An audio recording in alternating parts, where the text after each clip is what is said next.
And now, it's time for another Dice Tower review with Tom Vasel. Hey folks, I'm Tom Vasel, and today we're taking a look at a game called Hidden Leaders.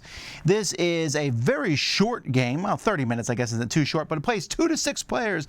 And by the way, it plays 2 to 6 players very easily. It is a game in which there are 4 factions warring in a fantasy kingdom, and you're behind 2 of the factions. You want one of those 2 factions to win, and then you want to be the strongest in that faction. There are a lot of games that do this in various ways. Let's take a look at what this one does.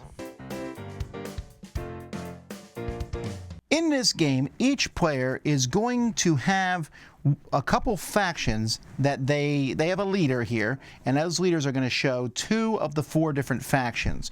We have 2 markers on the board for the Hill Tribes and Imperial Army.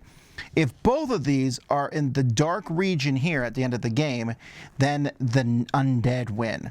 If they are both on the same space or one apart from each other, then the waterfolk win, unless of course the undead win. Otherwise, if one of them's 2 ahead of the other or more, then the hillfolk will win, or in this case, the Imperial will win. When that happens, everyone reveals their card. You're going to get one of these secretly at the beginning of the game. And in this case, for example, the Imperial win. If I'm the only person with Imperial on my card, I win.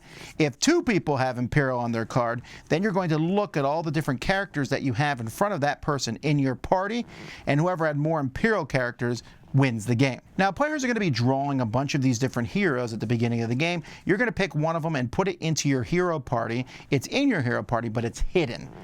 And then each player is going to take their turn. On a player's turn, the first thing you'll do is you'll play a card from your hand and do the abilities on that card. So in this example here, both of these start at this. It says -2 from the Imperial marker if you have 1 or more undead that people can see in your party. Well, I don't have that, so I probably wouldn't play that one first. How about I play this one?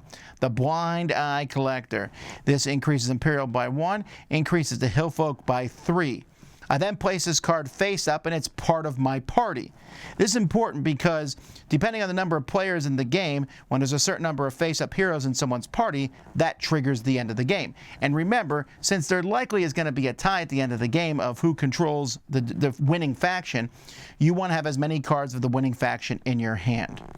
When you're done with your turn, you will draw cards back up to 4, and you'll draw them either from the top of the deck, or you'll draw them from the face-up ones in the tavern. Like, ooh, I would like to have the Saltwater Sage, or maybe the Nightmarish Northman. These will then be replaced. You then have to discard down to 3, so you stick a card up here. And so there are multiple places for cards in this game. You have your draw pile, you have the tavern, which is essentially a draw pile. You have a dead pile over here. This is where cards are buried. The buried Emperor always starts there, but there are cards in the deck that let you pull from this pile, which wouldn't be bad to get the buried Emperor, since he counts as all 4 factions. It's a great card to have.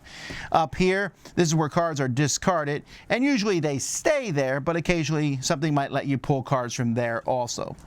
That's it. You're just going to keep going around and around until someone has his number, and then we compare to see who has the winning factions. And if there's multiple factions, let's say the blue, the sea folk win, the water folk at the end of the game, and I have Lemrin the Wise.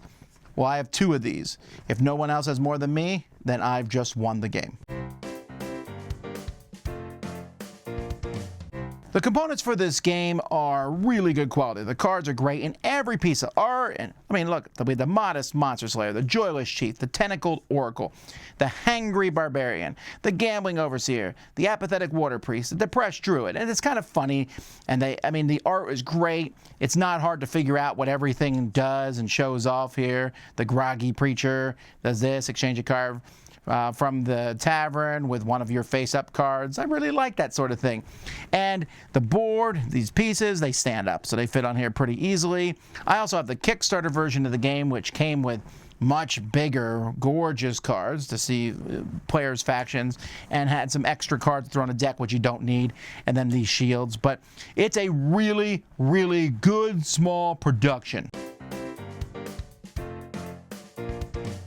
Hidden Leaders is a game I think a lot of people are really going to enjoy. It's very light, it's very simple, and for me, and this is like a very personal thing for me, it just misses the mark because when I'm done playing this game, I thought it was a fun time. I had a good time. But I'm not sure I made any real decisions.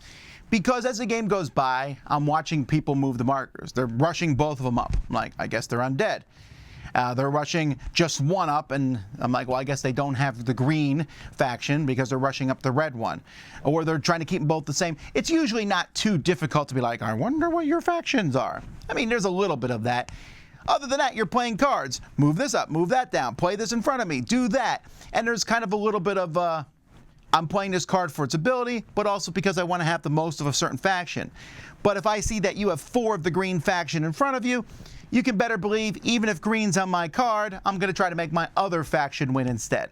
Now, all this is entertaining and interesting, and the fact that, as far as I can tell, every card in the deck is different makes for very simple, fun games. And like I said, with 6 players, you're all having a good time, laughing, and great.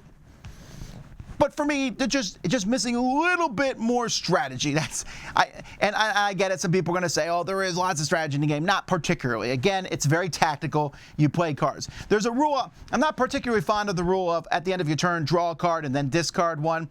That discarding one, it feels like it's just there so that wilderness area has cards in it. Just throw 10 cards in at the beginning of the game and don't make me do that. I guess it's another way to get cards out of your hand, but it felt like it added one extra thing to a game that was already really simple. It's mindless amusement. Mindless is maybe too strong of a word. I'm not saying that this is like Uno or anything like that, but it isn't far off. I like the idea of hidden identities. I like the funny humor in this game, moving stuff around, and I like that the game is lickety-split. But every time I play this, I go, what could I have done differently to win? And the answer is, who knows? Because I'm just playing cards and having a good time. For many people, that's going to work really well. And I think I'm going to, at least for a while, put this in the Dice Tower library because I know that people are going to pull this out. It's simple, it's easy, it's fast teach. Everyone's going to laugh about cards that are played and get different things. Like I said, for me, I just wanted a little bit more decision making because there is decisions, but I don't feel like they're real strong decisions. But a great production. I am really looking forward to see everything this company does because this is what I'm looking for. Great productions, but also not necessarily monster games.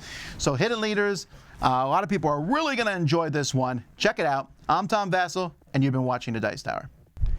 Dice Tower Judgment, an enjoyable, quick card game.